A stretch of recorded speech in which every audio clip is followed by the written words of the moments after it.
You mean Daniel Craig is a better Bond than Pierce Brosnan? Is my favorite of all the Bonds. You to your death. I want you to find GoldenEye. Pierce Brosnan. To the world, he was James Bond, the tuxedo, the gun, the untouchable charm. But behind the silver screen, his life has been nothing like the fantasies he played. His story isn't about martinis and glamour. It's about loss so deep it could break any man, betrayal so cold they could harden the strongest heart, and a resilience that makes you wonder how much pain one soul can endure before finally breaking. This isn't the story of Bond. This is the story of the man who survived everything life threw at him and still found a reason to keep going. He was born in Ireland, 1953, in a small town where money was scarce and fathers didn't always stay. His father walked out before he could even form a memory of him. No goodbye, no accident, just a door that closed and never opened again. For the rest of his life, Brosnan carried that silence. He said later, "I never knew his face, never heard his voice." Those words alone tell you what kind of childhood shaped him. His mother, May, tried. God knows she tried. But when Pierce was 4, she left for London to work as a nurse, hoping it would only be for a short while. It wasn't. It was 7 years. 7 long years of drifting between his grandparents' home, then an aunt and uncle, always moving, never rooted. He learned to be quiet, to disappear, to survive. Teachers noticed a boy staring out the window, searching for something he couldn't name. When his mother finally returned with a new husband, a kind man named William Carmichael, Pierce got a taste of fatherhood for the first time. William taught him to fish, to fix broken things, to trust again. And then one day, he took young Pierce to the cinema. The movie? Goldfinger. Sean Connery as James Bond. On that screen was everything the boy without a father had ever wanted to be. Confident, strong, untouchable. In that dark theater, Pierce whispered to himself, "That's the man I want to be." But destiny didn't hand him a golden ticket. He was scraping by as an art student in London, surviving on toast and tea. Acting wasn't even in his plans until one afternoon in 1971, when he stumbled into a theater workshop and saw a fire eater rehearsing. On a whim, he asked to try. That moment changed everything. Suddenly, a path opened. He had presence, grit, the weight of a hard life behind his eyes. He trained relentlessly, mastering Shakespeare, mime, even circus arts. He didn't have money or connections. He had hunger. And inch by inch, it paid off. By the early 1980s, after small stage roles and minor film parts, fate intervened again. A little NBC show called Remington Steele was casting. Brosnan auditioned for a background role. He walked out with the lead. Overnight, 15 million people a week saw his face. Overnight, he was a star. And with that came the whispers. He should be the next James Bond. Even Bond's legendary producer Albert Broccoli noticed him. He said, "If he can act, he's my guy." But timing betrayed him. Twice. The role slipped through his fingers in 1986, when NBC revived Remington Steele just long enough to lock him out of Bond. Instead, Timothy Dalton took the part. For 8 long years, Brosnan was haunted by the title he couldn't claim, The Lost Bond.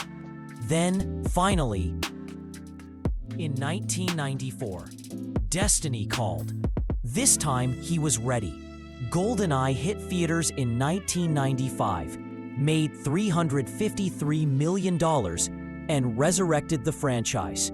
He did his own stunts, including that jaw-dropping damn bungee jump that no insurance company wanted to cover. Over the next decade, he became Bond for millions. 4 films, $1.2 billion at the box office. For many, he was 007, but Hollywood has no loyalty. In 2004, without warning, the phone rang. Just 47 seconds. You were a great James Bond. Thank you very much. Goodbye. That was it. They had been auditioning his replacement for 2 years behind his back. The man who saved the franchise was discarded like yesterday's news. His son later said the first time they saw him cry was watching the trailer for Casino Royale. Not because Daniel Craig was Bond, but because his father felt erased. Betrayal cuts deeper when it comes from the family you thought you belonged to. But as devastating as that was, it was nothing compared to the grief that stalked his private life. Because Pierce Brosnan wasn't just fighting career battles. He was fighting for his family's very survival. Long before Bond, he met a woman named Cassandra Harris. She was beautiful, magnetic, but more than that, she radiated warmth. She already had 2 children, Charlotte and Christopher. Pierce didn't hesitate. He stepped in, not as a visitor, but as their father. Together, they had a son, Sean. For once, he had a real home, a real family. But in 1987, the nightmare began. Cassandra was diagnosed with ovarian cancer. 4 years of hospitals, surgeries, chemo. 4 years of watching the woman he loved fade. She faced it with unimaginable courage. She even told him near the end, "Please, darling, don't worry. It's just a life coming to West." On December 28, 1991, just 1 day after their 11th wedding anniversary, she died in his arms. She was 43. He was left alone, with 3 children staring up at him, needing him to be strong when he felt anything but. That kind of grief doesn't fade. It roots itself inside you. And Pierce thought nothing could ever hurt like that again. He was wrong. In 2013, history repeated itself with brutal precision. His daughter Charlotte, Cassandra's little girl, was diagnosed with the same disease, ovarian cancer again. She was 41. Just like her mother, she fought with grace. She even married her partner in a white dress with trembling hands, determined to give her children a final memory of joy.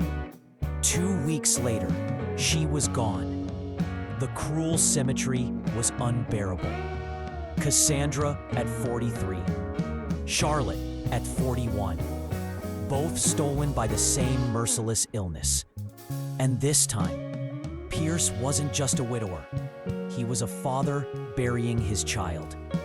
He later said, "I held the generous, strong, beautiful hand of my first wife as ovarian cancer took her life. And just last year, I held the hand of my funny, wonderful daughter as she too died from this wretched disease." There are no Hollywood lines for that kind of pain. That isn't cinema. That's the abyss. Life eaten away bit by bit by this insidious disease. That kind of sorrow becomes an indelible part of your psyche. I held the generous, strong, beautiful hand of my first wife, Cassie, as ovarian cancer took her life much too soon. And yet, through it all, he found love again. In 1994, he met Keely Shaye Smith, a journalist who saw not James Bond, but the wounded man behind him. She didn't erase his grief. She stood beside him. Through sleepless nights, through anniversaries that cut like knives, she stayed. In 2001, they married in a 13th century abbey. They had 2 sons, Dylan and Paris. Keely became his anchor, the steady presence that kept him from being swallowed whole by loss. And when the tabloids came for her, mocking her weight after children, Brosnan didn't stay silent. He defended her fiercely. "I love every curve of her body. She is the most beautiful woman in my eyes." That loyalty wasn't just romantic. It was who he was. Today, at 71, Pierce Brosnan has weathered storms most men would never survive. He has buried a wife. He has buried a daughter. He has been betrayed by Hollywood. And yet, he lives with grace. He paints, he advocates for cancer research, he protects the oceans, and most of all, he loves his family fiercely. When you look at him now, silver-haired, slower in stride, you don't just see James Bond. You see a man who has stared grief in the eye and refused to let it break him. You see survival, not as a headline, but as a daily choice. Pierce Brosnan once said, "Life has to go on, and if it does, you better find something worth living for." For him, that something was love. It was family. It was the belief that even after the darkest nights, the sun can rise again. So the question for us is simple. What do we take from his story? The glamour of Bond, or the grit of a man who never stopped fighting, no matter how many times life tried to shatter him?